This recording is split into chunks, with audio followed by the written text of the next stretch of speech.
파스칼은 탕스에서 신앙을 세우는 데는 세 가지가 있어야 된다고 말합니다. 첫째는 감화입니다. 하나님의 감화 감동이 없이는 우리가 주님께 돌아올 수도 없습니다. 어떻게 그 하나님을 믿는다고 고백할 수가 있을까요? 바요나 시몬아, 네가 복이 있도다. 이거를 알게 하신 이는 현실이 아니고 이게 하나님입니다. 감화가 있어야 됩니다. 감화 없이는 믿음을 가질 수가 없습니다. 그 다음에는 이성이라고 말했습니다. 근데 이성은요, 감화에 복종하는 이성입니다. 이성은 복종해야지 비로소 제대로 쓰임받습니다. 왜 이성이 신앙생활이 필요할까요? 하나님 말씀 배워야 되고 가르쳐야 되고. 요시아 왕은 마음을 다하고 강합니다. 성품을 다하고 이거는 생각입니다. 어떻게 하나님께서 이 땅에 펼쳐갈까? 이해할까? 연구하고 가르치고. 이게 이성입니다. 이성의 복종과 사용. 그리고 세 번째는 습관이라고 있습니다. 습관은 뭘까요? 하나님 주신 귀한 것이 굳어지게 하는 것이 습관입니다. 좋은 습관을 예수님도 가지셨고 우리도 좋은 습관을 가져야 됩니다. 그는 또 이야기합니다. 위치에 따라서 흔들림이 다르다고. 바퀴 중앙에 있는 사람은 좀 적게 흔들리지만 바퀴 가장자리에 있는 사람은 심하게 흔들린다고. 어려움이 왔을 때 내가 많이 흔들립니까? 그거는요, 내가 가장자리에 있다는 증거. 중앙에 있으면 더 흔들립니다. 흔들릴 때마다 점검해야 돼요. 아, 내가 좀 주님으로부터 멀리 떨어져 있었구나. 그는 또 이야기합니다. 우리의 상상력은 항상 현재를 생각하는 나머지 현재를 지나치게 확대하고 영혼을 생각하지 않는 탓으로 영혼을 너무나도 축소시킨다. 그래서 영혼을 허물로 만들고 허물을 영혼으로 만든다. 현재를 너무나도 크게 생각해서 현재가 나에게 전부가 되고 반대로 영혼은 너무 조금만 생각하기 때문에 영혼은 아무것도 아닌 것으로 만들고 그래서 아무것도 아닌 것이 나에게 영혼이 되고 진짜 중요한 것은 나에게 아무것도 아닌 것이 되고. 사울 왕이 왜 실패했을까요? 사울 왕은 다윗만 생각했거든요. 하나님이 주신 비전과 축복과 하나님의 선하심과 지혜를 생각해야 되는데 사울 왕은 다윗만 생각하니까 왕의 일을 못한 겁니다. 자, 그러면 내가 바퀴 중앙에 있냐, 바퀴 좀 가장자리에 있는가? 내가 지금 영혼을 제대로 생각하고 있나? 안 그러면 나는 현재만 너무나도 많이 생각하고 있나? 나에게는 감화가 있고 나의 이성은 이 감화에 따른 이성의 복종과 사용인가? 아니면 오히려 이 감화를 우습게 여기는 이성인가? 나의 습관은 어떤가? 자, 이거를 점검하려면 어디로 봐야 될까요? 오늘 본문에서 우리 하나님은 두 가지를 보신다고 이야기하시죠. 1절 유다의 죄는 금강석 끝 철필로 기록되되 그들의 마음판과 그들의 담불에 새겨졌거늘. 둘입니다. 하나는 마음이고 하나는 제단의 뿔입니다. 마음은 내 안에 있는 거고요. 제단의 뿔은요, 하나님의 이름을 두신 곳에 있습니다. 제단의 뿔, 마음. 두 가지만 우리 하나님은 보십니다. 우리도 두 가지를 점검해야 돼요. 항상 마음과 제단의 뿔. 예레미야 18장 11절 12절 같이 읽어봅니다. 너희는 각기 악한 길에서 돌이키며 너희 길과 행위를 선하게 하라 하셨다 하라. 그러나 그들이 말하리라 이는 헛된 말이라. 우리는 우리의 도모대로 행하며 우리는 각기 악한 마음과 각박한 대로 행하리라 하느니라. 하나님이 우리 예레미야 같은 데 말씀해도 그들은 반응은 똑같습니다. 우리 도모대로 행합니다. 하나님 말씀이 끼어들지 않을 없어요. 그 마음. 하나님 말씀이 뿌리 내리고 영향을 미쳐야 되는데 아무 영향을 안 받는 마음. 여전히 예레미야가 외쳐도 하나님께서 예레미야 보고는 저는 다시 말하겠습니다. 예레미야에게는 미래를 사는 삶을 미리 보여주기 위하여 예레미야의 삶을 하나님은 온전히 사용하시려고. 근데도 아무리 외쳐도 우리는 우리 도모대로 해요. 아주 위험한 마음이죠. 전혀 하나님의 말씀이 이 사람에게 자극이 되지 않아요. 예레미야 9장 23절 같이 읽어봅니다. 여호와께서 이같이 말씀하시되 지혜로운 자는 그 지혜를 자랑치 말라. 용사는 그 용맹을 자랑치 말라. 부자는 그 부함을 자랑치 말라.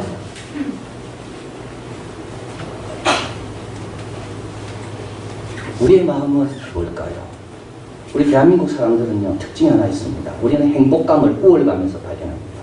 언제 제일 행복합니까? 남보다 우월하다는 걸 느낄 때 제일 행복해합니다. 아주 병든 겁니다. 그래서 우리는요, 뭐든지 1등 해야 되고, 뭐든지 최고가 돼야 되고, 그런 사람만 행복하고, 그렇지 않은 사람은 전부 불행합니다. 왜냐하면 행복감을 우리는 어디서 찾는가 하면 우월감에서 찾아가 그러거든요. 그래서 우리는 자랑거리를 위해서 기도합니다. 하나님 앞에 열심히 기도하지만 기도 제목은 전부 뭡니까? 자랑하려고. 자랑하는 걸 좀 달라고. 자랑거리를 좀 생기게 달라고. 왜냐하면 나보다 우월한 사람 만나면 나는 불행해지니까. 천국은 없습니다. 하나님의 나라와 뜻은 여기 별로 없습니다. 현실만, 현재만 나를 전부를 찾아가고 있습니다. 우리 주님께서 기도할 때마다 들을 참 너무 답답하실 것 같아요. 내를 담도록 좀 기도해라. 내 뜻이 뭔지 좀 알 수 있는 그런 지각을 달라고 좀 기도해라. 너가 좀 마음이 넓어져서 너로 인하여 다른 사람이 복받는 것을 즐거워하는 그런 마음이 되도록 기도해라. 그렇게 기도해야 되는데 우리는 자랑거리를 놓고 기도합니다. 지금 중심에 있지 않습니다. 가장자리 아주 위험한 데 있는 겁니다. 천국은 나한테 아무 의미도 없고 자랑거리만 의미가 있는 거예요. 그래서 우리가 불행한 거예요. 왜냐하면 1등은 한 명밖에 없잖아요.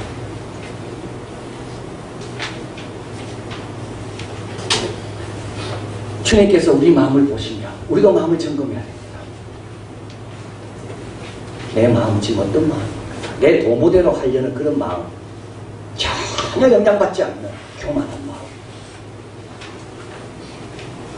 두 번째로 제단불은 뭐냐면 제단에 재물을 올려드릴 때 이제 재물을 잡고 이제 재물을 안수한 다음에 올려드릴 때 이 통째로 올리지 않습니다. 그 제단 위에 올려지는 재물은 간과 콩팥, 기름 등 중요한 부분만 올리고 나머지는 다 밖에서 이제 없애버립니다. 그래서 이제 올려서 태우는 게 있고요. 그리고 이제 피는 제단 밑으로 다 붓습니다. 그리고 이제 제사장이 내 손가락에만 피를 묻혀가지고 제단불 내 모퉁이에 있는 그 모서리에 손을 갖다 대고 기도합니다.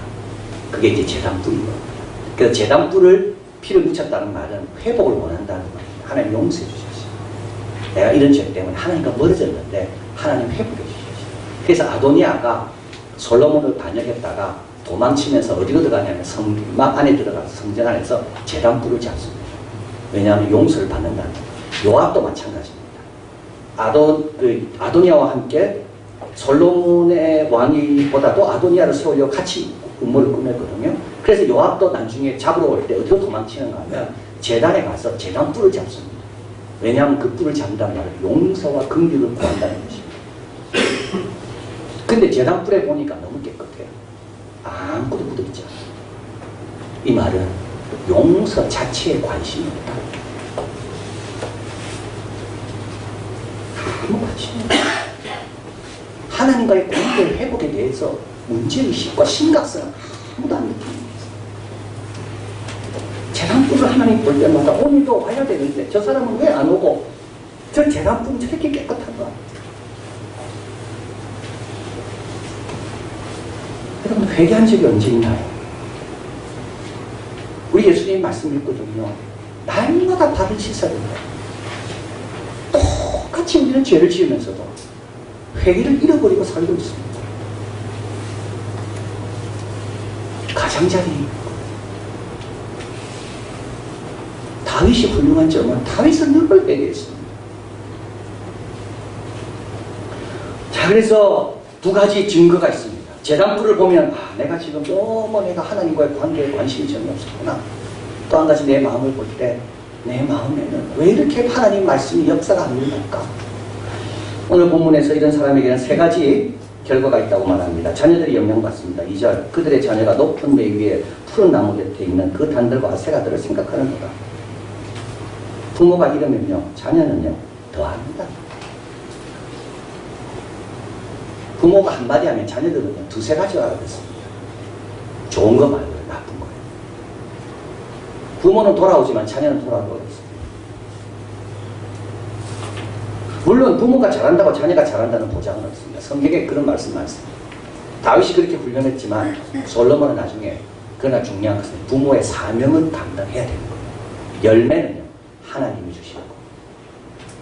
이럴 때 부모의 사명을 감당 못하는 거예요. 생각 자체가 지금 엉뚱한 데 가 있는데 무슨 자녀에게 신앙교육과 신앙의 본이 되겠어요. 사명을 감당 못하는 거예요. 또 한 가지는 좋은 일에 보는 것을 보지 못하고 오는 것을 6절 같이 읽습니다. 좋은 일에 오는 것을 보지 못하고 8장 15절 있습니다. 우리가 평강을 바라나 좋은 것이 없으면 고치심을 입을 때를 바라나 놀라운 일. 그리고 바란다고 있는 게 아닙니다. 좋은 일이 오는 곳이 있습니다. 그곳에 있어야 좋은 것 경험합니다. 아무것도 염려하지 마시고 기도와 간구로 너희 구할 것을 감사함으로 아뢰라 그랬잖아요.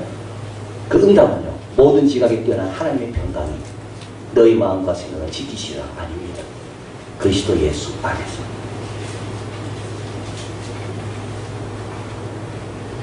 회개하는 자에게 천국이 가까이 있습니다. 천국의 문은 믿고 회개하는 자에게 열리지 아무리 하시옵소서. 좋은 것이 오고 있어도 누가 그걸 받습니까? 마음과 재단 뿔이 주님 보시기에 아름답게 되어 있습니다. 좋은 것이 와도 받습니다. 5장 25절 같이 읽어봅니다. 너희 허물이 이러한 일들을 물리쳤고 너희 죄가 너희에게 오는 좋은 것을 막았느니라. 그리고 갈수록 어려우십니다. 6절 광야 간조한 곳. 이 간조하다는 것은 태양빛이 너무 센 걸 이야기합니다. 건강한 땅, 이거는 솔티드 땅, 솔티드 랜드. 이건 너무 소금기가 많아가 아무것도 할 수 없는 땅입니다. 그래서 여기는 사람이 거하지 않는 땅에 거리다. 이 말은 갈수록 어려워집니다. 해결이 없다는 것, 미래가 없다는 것, 시간이 해결하지 않습니다. 예수님, 하나님께서 예레미야를 통해 이 백성이 두 가지 죄를 범했다는 겁니다. 하나는 생수에 근원되는 나를 버린 것과 또 한 가지는 채우지도 못할 터진 웅덩이를 위해서 계속 웅덩이를 파는 것. 솔로몬이 첩과 처첩이 1000명이 돼도 마음의 만족이 없었습니다. 그 만족은 주님께 순종할 때만 얻는 만족. 자, 그러면 이런 마음, 이런 재단의 꿀 다시 돌아와야 되는데 다시 중심축으로 내려와야 되고 다시 천국이 내한테 크게 자리 잡아야 되는데 어떻게 해야 됩니까? 예레미야는 20장에 넘어와서 다음 말씀을 하고 있습니다. 20장 7절입니다. 같이 읽어봅니다. 여호와의 주께서 나를 권유하심으로 내가 그 권유를 받았사오며 주께서 나보다 강하사 이기셨으므로 내가 조롱거리가 되니 사람마다 종일토록 나를 조롱하나이다. 이 예레미야 20장은 뭐냐면 예레미야가 예루살렘 성전이 멸망한다고 외쳤습니다. 이걸 듣기 싫은 바수훌이라는 성전 경비대장이 예레미야를 때립니다. 그리고 예레미야를 베냐민 밑에 있는 감옥에 갑니다. 그 다음날 예레미야는 석방이 되고 석방되자마자 하나님 앞에 막 대듭니다. 하나님이 나를 이기셨기 때문에 내가 이런 좁은 겁니다. 하나님이 나에게 그걸 맡겼을 때 내가 안 한다고 강하게 이야기했으면 난 이런 조롱 안 받습니다.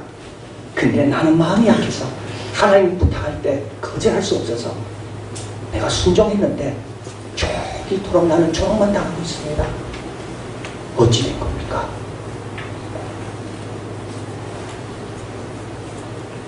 여러분, 하나님 앞에 설득당하는 게요, 그게 복받는 겁니다. 그래서 예레미야서가 있는 겁니다.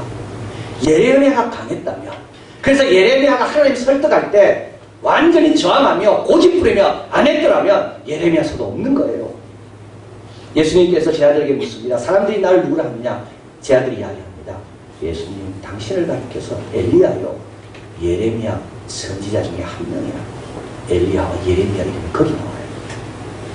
왜요? 설득당하기 때문에. 여러분, 하나님께 설득당한다고 형통한 게 아닙니다. 하나님 뜻대로 내가 했다고 잘 되는 게 아닙니다. 그거는 나중에 이루어지는 거예요. 하나님이 설득할 때 설득당하시길 바랍니다. 마음이 좀 약하시길 바랍니다. 고집부리지 말고. 하나님이 나한테 설득할 때 내가 고집부리는 사람은 뭘 고집부리는? 내 욕심을 고집부리는 거죠. 내 야망을 고집부리는 거죠. 그래서 이겨서 뭐가 되려고요?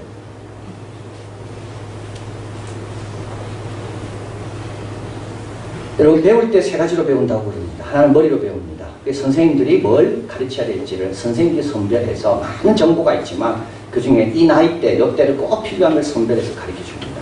그건 선생님들이 각 교과서에 선별되어 있습니다. 역사를 다 배우는 게 아니라 역사 가운데 중요한 것만 배우잖아요. 머리로 배워.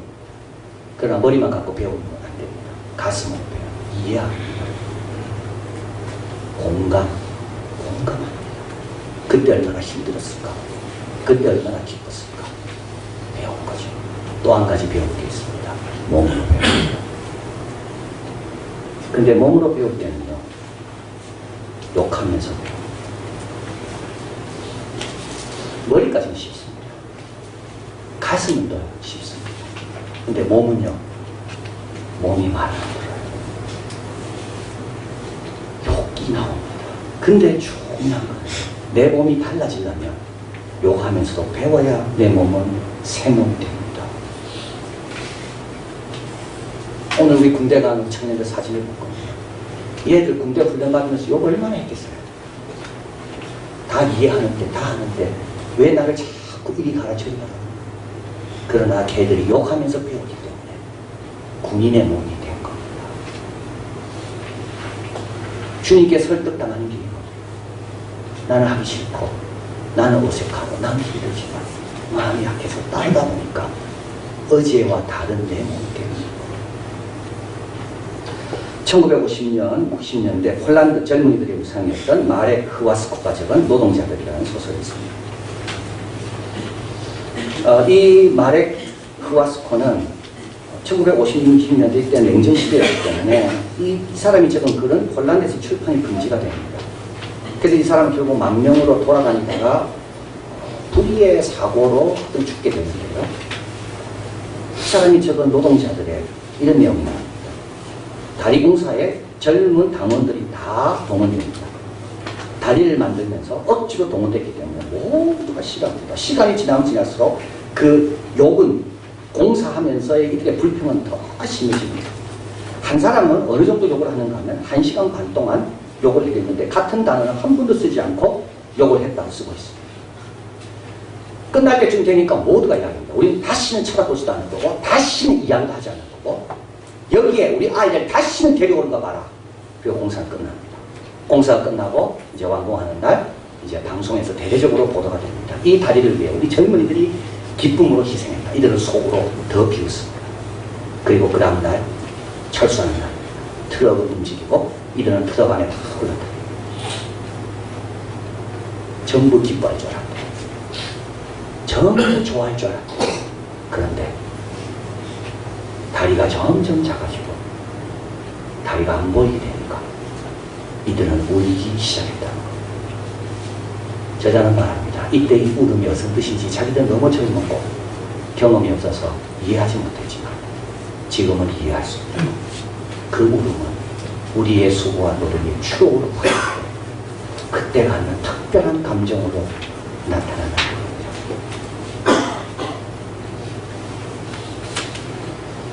일상의 흐름에서 떨어져 나올 때 알 수 없는 무한한 애정에서 오는 울음입니다.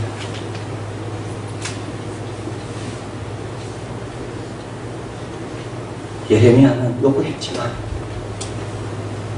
나중에 예레미야는 하나님께 무한히 감사합니다. 그거라도 없었으면 자기가 하나님을 위해서 제대로 했을까요? 여러분, 하나님을 찬양하는 것은 머리로가 아닙니다. 가슴으로가 아닙니다. 진정한 찬양은요, 내 몸을 쳐서 복종했을 때, 그때 하나님이 이루신 걸 볼 때 진정한 찬양이 있는 겁니다.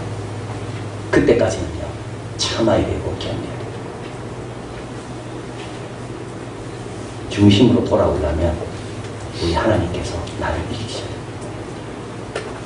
두 번째로 또 중심으로 돌아오고 내 마음이 회복되고 내 제단불에 계속 주님이 원하는 것이 있기 위해서는 새로운 마음을 구해야 됩니다. 9절 같이 읽습니다.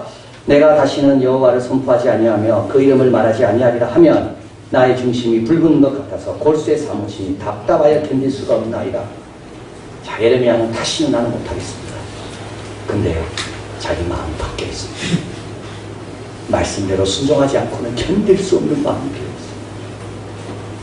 주님께 굴복당하면 이런 마음으로 바뀌는 거예요. 돌 같은 마음이 굴복당해서 주님의 통치를 받기 시작하면서 마음이 바뀌는 거예요.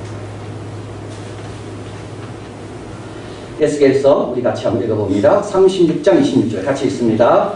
또 새 영을 너희 속에 두고 새 마음을 너희에게 주되 너희 육신에서 굳은 마음을 제하고 부드러운 마음을 줄 것이며, 하나님께 이 마음을 단답지로 하시길 바랍니다. 주님께서 굳은 마음을 제하고 부드러운 마음을 줄 것이라고 이야기하잖아요. 너희에게 새 영과 새 마음을 줄 것이라고, 구하라고, 내 도모대로 하리라, 이런 마음 갖고 그냥 있지 말고 그런 마음을 주님 앞에 드리고 주님이 주시고자 하는 그 마음을 받으라고. 사도 바울도 내가 복음을 전하지 않으면 부득불할 일인데, 왜냐하면 복음을 전하지 않으면 내게 화가 미칠 것이라고, 그런 마음이 있기 때문에 사도 바울은 이 일이 힘든 거 알면서도 또 나서고 또 나서는 겁니다. 우리 하나님께서요, 이런 마음 없어도요, 하나님께 설득당하면 됩니다.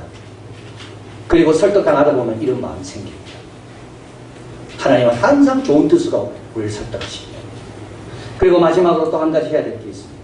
그거는 바로 온전해지려고 노력하는 겁니다. 12절 같이 있습니다.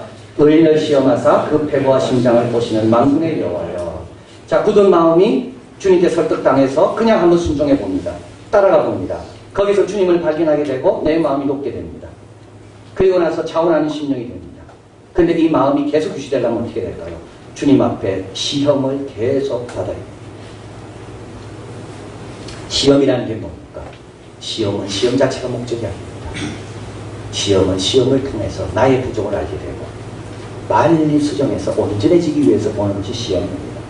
그래서 시험에는 반드시 오답 체크가 있죠. 왜 합니까? 그 다음에 그 문제가 나오면 막기 위해서 온전해집니다. 다윗이 이렇게 기도하는 걸 보게 됩니다. 139편 23, 24 같이 읽어봅니다. 하나님이여 나를 살피사 내 마음을 아시며 나를 시험하사 내 뜻을 아옵소서. 내게 무슨 악한 행위가 있나 보시고 나를 영원한 길로 인도하소서. 다윗은요, 다른 걸 하나님께 구하지 않습니다.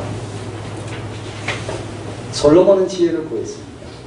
지혜보다 더 훌륭한 게 기도입니다.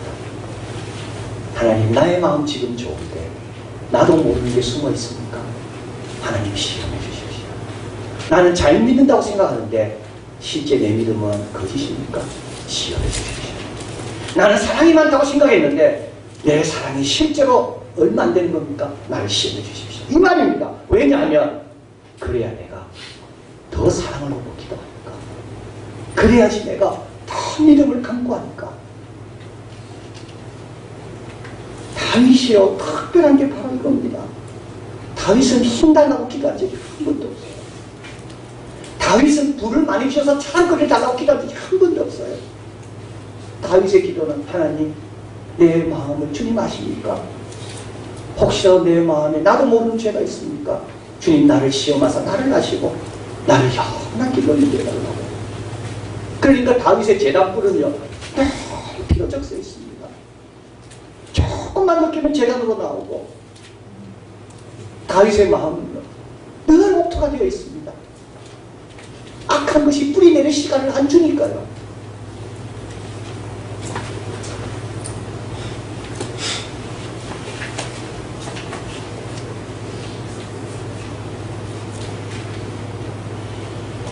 이제부터 우리의 기도 제목이 뭡니까?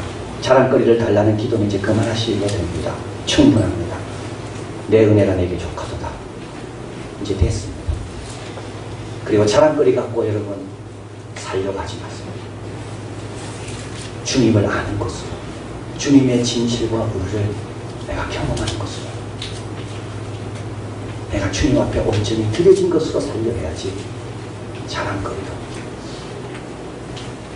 영혼을 자랑거리 때문에 아무것도 아닌 것을 욕하게 만들고, 아무것도 아닌 그 자랑거리가 나에게 중심이 되시는 거군요.